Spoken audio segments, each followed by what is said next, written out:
Welcome to living education. आज के इस वीडियो में हम लोग कवर करेंगे इंडियन हिस्ट्री के एमसीक्यू सीरीज। इसमें जितने भी क्वेश्चंस होंगे वो आपकी ancient history and modern history and medieval history तीनों को कवर करते हुए जो बेस्ट एमसीक्यू क्वेश्चंस होंगे उनको मैं कवर कर रहा हूँ इस वीडियो में। और पेट एग्जाम के पर्पज़ से ये क्वेश्चंस बहुत इंपॉर्टेंट है। इनमें से एक दो क्वेश्चन आपको जरूर आपके एग्जाम में देखने को मिलेंगे, तो इस सीरीज को पूरा देखिएगा, इस वीडियो को पूरा देखिएगा। तो चलिए वीडियो को शुरू करते हैं।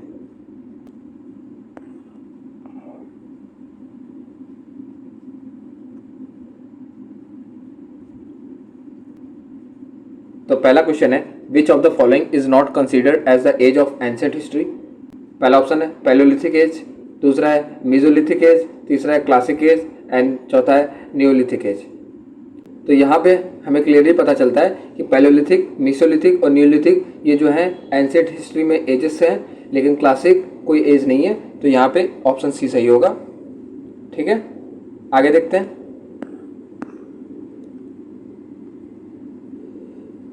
Which is the oldest Brahmic literature.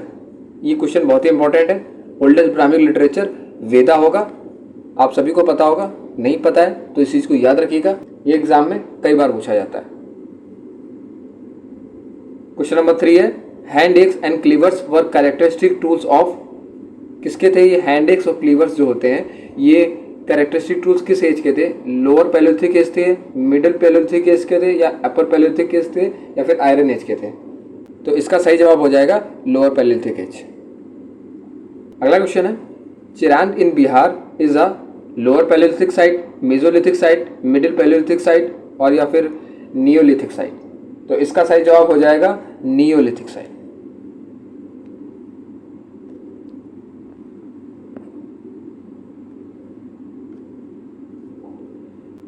Question number 5 है, which one of the following was known to Indus people? Copper, iron, gold and silver. तो जितने भी इंडस वैली पीपल थे वो आयरन के बारे में जानते थे। Question number 6, Mohenjodaro is situated on the bank of which river. Mohenjodaro जो साइट थी हड़प्पा की, वो किस रिवर बैंक पे मिली थी? तो मोहनजोदाड़ो जो है इंडस रिवर के बैंक पे है। ठीक है, question number 7, the dockyard has been found from which Indus city. Dockyard कहाँ से मिला है? तो इसका भी बहुत सिंपल सा आंसर है, डॉकयार्ड हमें लोथल से मिला है। याद रखिएगा, ये इंपॉर्टेंट क्वेश्चन है, ये कई बार पूछा जाता है। ठीक है, अगला देखते हैं। Which one of the following animals was not known to the Harappans. Harappans people जो थे, जो हड़प्पा सिविलाइजेशन के लोग थे, उस टाइम पे उनको किस जानवर के बारे में नहीं पता था? तो इसका भी सिंपल सा जवाब है, उस टाइम पे काऊ अननोन 3 लोगों के लिए। बाकी बफेलो, सीप और गुड ये उनके जो पेट एनिमल हुआ करते थे, पालतू एनिमल हुआ करते थे, और मीट पर्पज से भी इन्हें यूज करते थे। लेकिन काऊ उस टाइम पे अननोन थी हड़प्पन्स के लिए।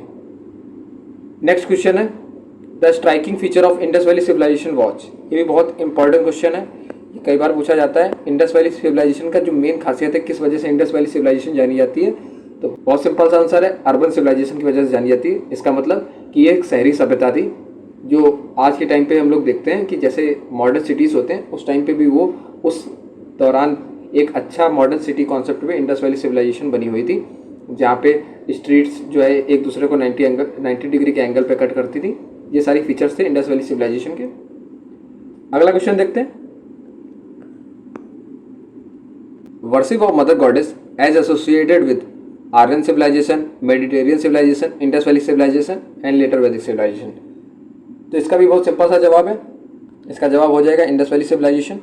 मदर गॉडेस की पूजा इंडस वैली सिविलाइजेशन में ही हुई है। अगला क्वेश्चन है, the organic relationship between the ancient culture of Indus Valley civilisation and Hinduism of today is proved by the worship of. तो जो इंडस वैली सिविलाइजेशन थी उस टाइम की और आज का जो हिंदुइज्म है, उसमें जो गॉड्स की वर्शिप होती है, तो उनमें ऐसे कौन सी सिमिलरिटी हमको मिलती है? तो शिवा एंड शक्ति इसका आंसर हो जाएगा। अगला क्वेश्चन देखते हैं, द टर्म आर्यंस डिनोट्स। तो आर्यन जो था, आर्यन टर्म एक आया था, तो ये किसे डिनोट करता था? तो ये एक स्पीच ग्रुप था, उसको डिनोट करता था। अगला क्वेश्चन देखते हैं, व्हाट इज द वैदिक name of river Ravi. River Ravi का वैदिक नेम क्या था?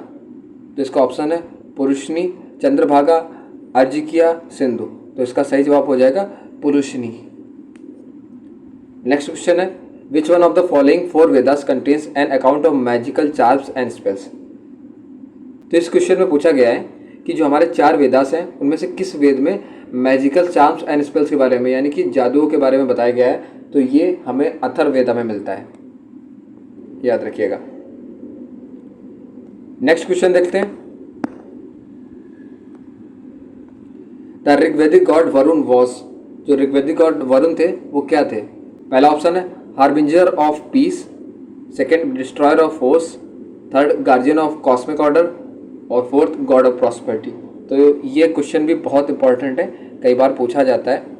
तो जिनको मैं इंपॉर्टेंट बता रहा हूँ उन्हें आप टिक करते रहिएगा। इसका सही जवाब होगा गार्जियन ऑफ कॉस्मिक ऑर्डर। जो वरुण थे उन्हें गार्जियन ऑफ कॉस्मिक ऑर्डर कहा जाता था। A dockyard has been discovered at which place from Harappan site, इसी का एक पहला सिमिलर क्वेश्चन अभी आया था। तो इसका सही जवाब हो जाएगा लोथल। डॉकयार्ड कहाँ मिला है, लोथल। ये भी एक इंपॉर्टेंट क्वेश्चन है, ये याद रखिएगा। अगला क्वेश्चन है, the 4th Buddhist council held at, जो 4th बुद्धिस्ट काउंसिल हुई थी वो कहाँ हुई थी। तो वो हुई थी कश्मीर में। अच्छा, अभी 4th बुद्धिस्ट काउंसिल कश्मीर में हुई थी, तो 3rd कहाँ हुई थी, वो भी बहुत इंपॉर्टेंट है, वो हुई थी पाटलिपुत्रा में।